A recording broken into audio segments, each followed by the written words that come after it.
Hai, Assalamualaikum dan selamat sejahtera. Bertemu lagi kita pada kali ini dalam tajuk Bab 2 Sistem Pemerintahan dan Kegiatan Ekonomi Kerajaan Alam Melayu Tingkatan 2. Bab ini merangkumi dua subtopik. Yang pertama, sistem pemerintahan dan yang kedua, kegiatan ekonomi. Baiklah, hari ini cikgu akan terangkan topik yang pertama, 2.1 Sistem Pemerintahan. Sistem pemerintahan yang diamalkan oleh Kerajaan Alam Melayu yang masyhur ialah sistem beraja. Sistem beraja ini terbahagi kepada dua, iaitu pusat dan wilayah.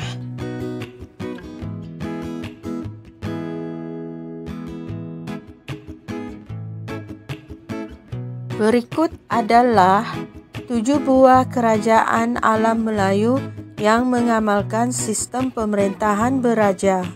Yang pertama, Kerajaan Funan. Yang kedua, Kerajaan Champa. Yang ketiga, Kerajaan Sriwijaya. Yang keempat, Kerajaan Angkor. Yang kelima, Kerajaan Majapahit. Yang keenam, Kerajaan Kedah Tua, dan yang ketujuh, Kerajaan Gangganagara.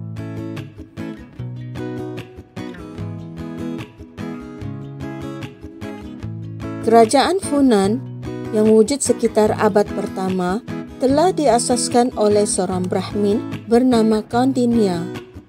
Raja-raja Funan menggunakan pelbagai gelaran, antaranya termasuklah Kurung Benam, yang bermaksud Raja Gunung. Gelaran kedua, Raja Diraja, yang melambangkan Raja Funan sebagai Raja segala raja. Dan gelaran ketiga, Cakrabatin, yang bermaksud pemerintah alam sejagat. Raja Funan juga dibantu oleh golongan agama dan golongan tentera dalam urusan pentadbiran. Kerajaan Funan dibahagikan kepada 7 buah wilayah, yang mana ketua wilayahnya terdiri daripada putra-putra raja yang digelar sebagai raja kecil. Kerajaan Champa yang wujud sekitar abad kedua telah diasaskan oleh Cholian pada tahun 192 Masihi. Raja-raja Champa menggunakan pelbagai gelaran, antaranya Raja Diraja. Raja-raja Champa juga diiktiraf sebagai pemerintah yang mulia dan suci serta dikaitkan dengan Dewa Siva. Dalam pemerintahan, Raja Champa dibantu oleh para pembesar yang bertanggung jawab mengutip cukai, menjaga keamanan dan mengukuhkan pertahanan. Pada peringkat wilayah, Champa dibagikan kepada 5 wilayah. Antaranya ialah Indrapura yang kini dikenali sebagai Dongduang, kedua Amaravati yang kini dikenali sebagai Kuangnam, ketiga Sriwijaya yang kini dikenali sebagai Chaban, yang keempat Kautara yang kini dikenali sebagai Nahtrang, dan Panduranga yang kini dikenali sebagai Panrang. Manakala Kerajaan Sriwijaya yang wujud sekitar abad ke-7 telah diasaskan oleh Dapunta yang Sri Jayanasa pada tahun 683 Masihi di Palembang. Raja-raja Sriwijaya mempunyai unsur kesaktian dan dianggap sebagai bodhisattva yang merujuk peranan raja sebagai Buddha di bumi. Raja Sriwijaya juga digelar sebagai Raja di gunung dan Maharaja di pulau. Dalam pentadbirannya, Raja dibantu oleh Yuvaraja, yaitu putra mahkota Pratiyuvaraja sebagai Raja Muda dan Raja Kumara. Raja turut dibantu oleh golongan agama, tentera, pemungut cukai, hakim dan penjaga harta kerajaan dalam urusan pentadbiran. Pentadbiran wilayah terbahagi kepada 2, yaitu kedatuan yang ditadbir oleh datuk berketurunan raja dan pradatuan yang ditadbir oleh datuk bukan keturunan raja.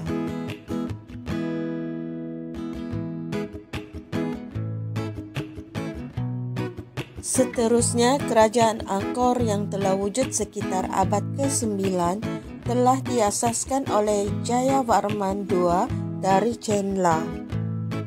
Raja-raja Angkor menggunakan gelaran Dewa Raja yang mengaitkan raja sebagai dewa, kuasa kedua dan ketiga yang penting dalam sistem pemerintahan ialah Permaisuri dan Raja Muda.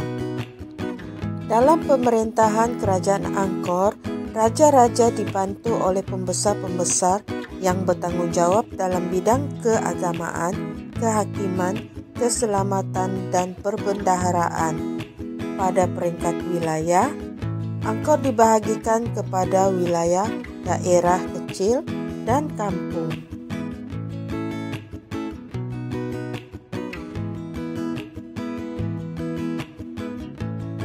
Kerajaan Majapahit yang wujud sekitar abad ke-13 telah diasaskan oleh Raden Wijaya dengan bantuan tentera Mongol dalam perebutan kuasa di Jawa pada tahun 1294. Seperti kerajaan-kerajaan alam Melayu yang lain, Raja-Raja Majapahit turut menggunakan pelbagai gelaran, antaranya Maharaja, Sri Maharaja, dan Sri Batara.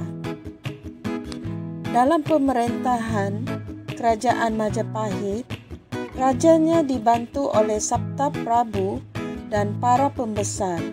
Sabta Prabu ialah majlis penasihat diraja yang terdiri daripada kerabat diraja. Seperti kerajaan alam Melayu yang lain, Majapahit dibahagikan kepada 14 wilayah. Setiap wilayah dipecahkan kepada kabupaten, kawadanan, pakuwuan, dan kebuyutan, yaitu daerah dan daerah kecil serta kampung.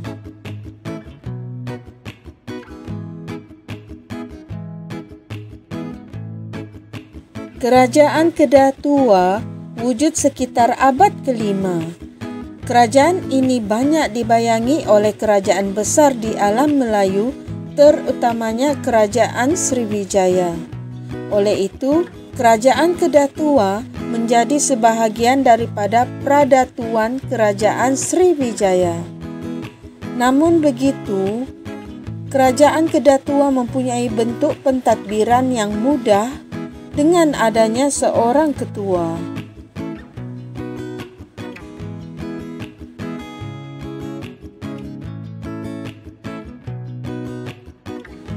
Kerajaan Gangganegara wujud sekitar abad ke-6.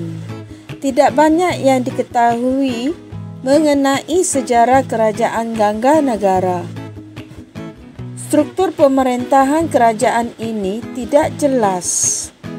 Kajian telah menunjukkan Kerajaan Gangganegara mengamalkan sistem pemerintahan beraja. Raja berperanan membangunkan kemajuan perdagangan dan bertanggung jawab dalam hal ehwal keselamatan. Sistem pemerintahan kerajaan alam Melayu teratur dan tersusun. Kuasa raja di puncak pemerintah telah dibantu oleh pembesar pusat dan wilayah, yang akhirnya mewujudkan kestabilan di alam Melayu. Terdapat dua golongan utama dalam struktur sosial masyarakat kerajaan alam Melayu, yaitu golongan pemerintah dan golongan diperintah.